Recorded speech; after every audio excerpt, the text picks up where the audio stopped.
हर रोज एक नई कहानी देखने के लिए चैनल को सब्सक्राइब करें और बेल आइकन दबाना ना भूलें। लीलावती ने अपने बड़े बेटे विवान का रिश्ता सलोनी नाम की लड़की से तय कर दिया था। साथ ही शादी की तारीख भी पक्की हो चुकी थी।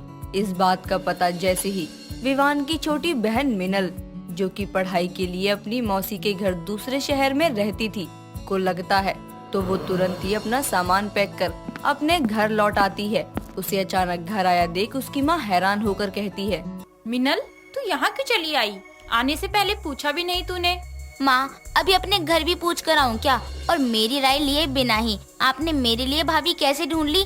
भैया कहाँ है? वो अपनी छोटी बहन के बिना घोड़ी चढ़ने की सोच भी कैसे सकते हैं? भैया, भैया! उसका ये शोर सुनकर उसका भाई विवान बाहर आता है और आते हुए अपनी माँ से कहता है, ओहो माँ, घर में कौन कलेश कर रहा है? किससे लड़ रही हो आप? कलेश मैं नहीं, कलेश ये तेरी बहन कर रही है। देख, बिना बताए ही घर टपक गई। लगता है तेरी मौसी ने सब बता दिया इसको। हाँ, आपसे अच्छी तो मौसी है। मेरे बिना तो भाभी ढूंढ लिया आप लोगों ने।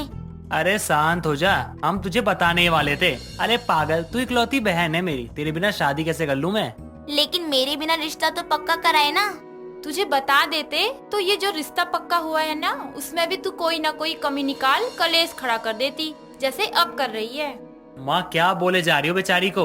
थकी हारी आई है। मिनल, अब तो तू आ गई है ना, चल अब नाराजगी छोड़ दे और जाकर कमरे में आराम कर। हाँ, मैं कुछ खाने को लाती हूँ तेरे लिए। कुछ नहीं, आलू के पराठे चाहिए मुझे।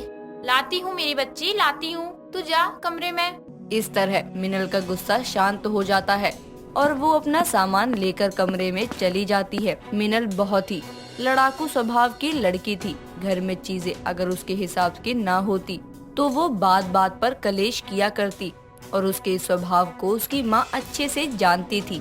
समय बीतता है और मिनल के भाई की शादी का दिन आ जाता है। बारात नाचती गाती मैरिज हॉल तक पहुँचती है।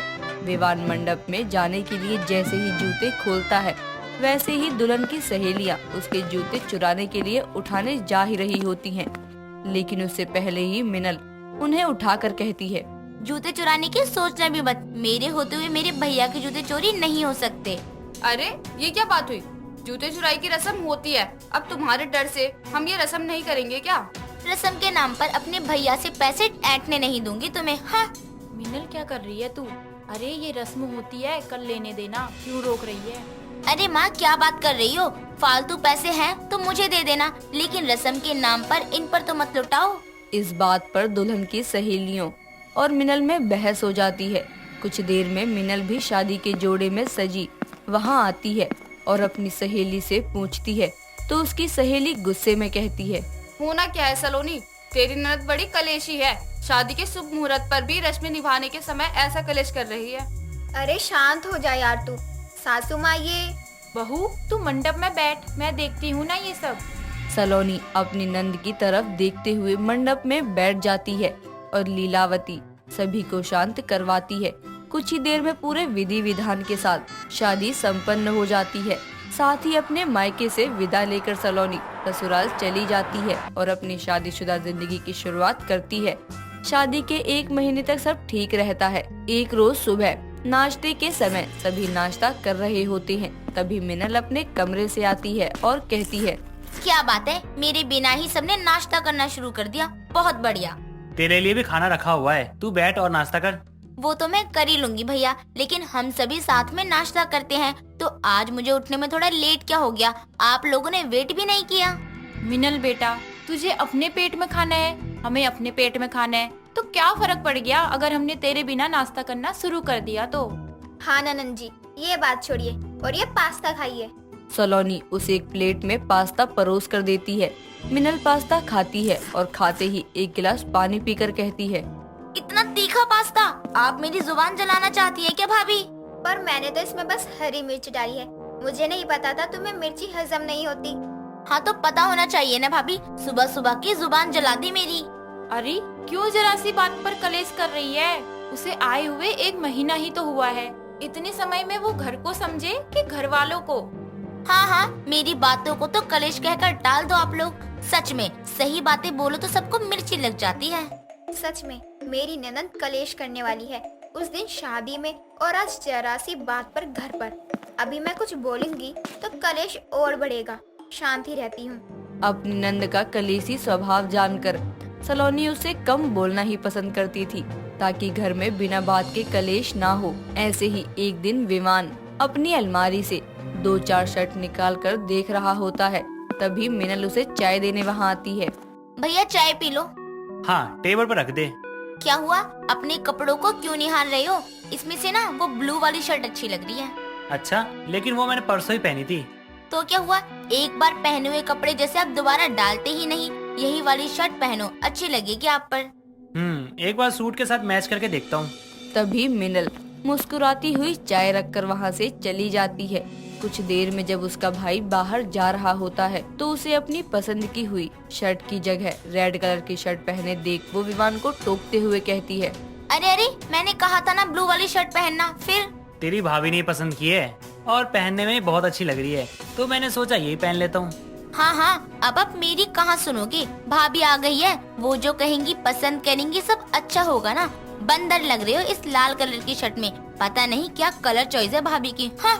तभी विवान का वॉलेट देने आई सलोनी अपनी नंद की ये बात सुन लेती है, लेकिन फिर भी कुछ नहीं कहती और विवान भी वहाँ से जाने लगता है। तो मिनल फिर उसे टोकते हुए कहती है, भैया क्या आप सच में इस शर्ट को पहनकर बाहर जाने वाले हो? भाभी थोड़ा भी फैशन सेंस नहीं है क्या आप में?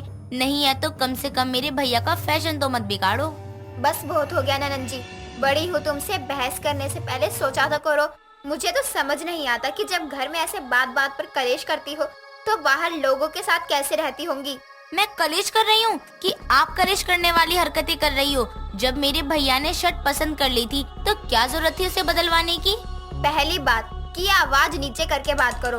दूसरी बात, तुम्हारे भैया खुद तुम्हारी पसंद की हुई शर्ट को नहीं पहनना चाहते थे तो मैंने उन्हें दूसरी शर्ट निकाल कर दे दी, ना कि जानबूझकर तुम्हारी पसंद की हुई शर्ट को ना पहनने को कहा मैंने। हाँ मीनल, और अपनी भाभी से कोई इस तरह से बात करता है क्या?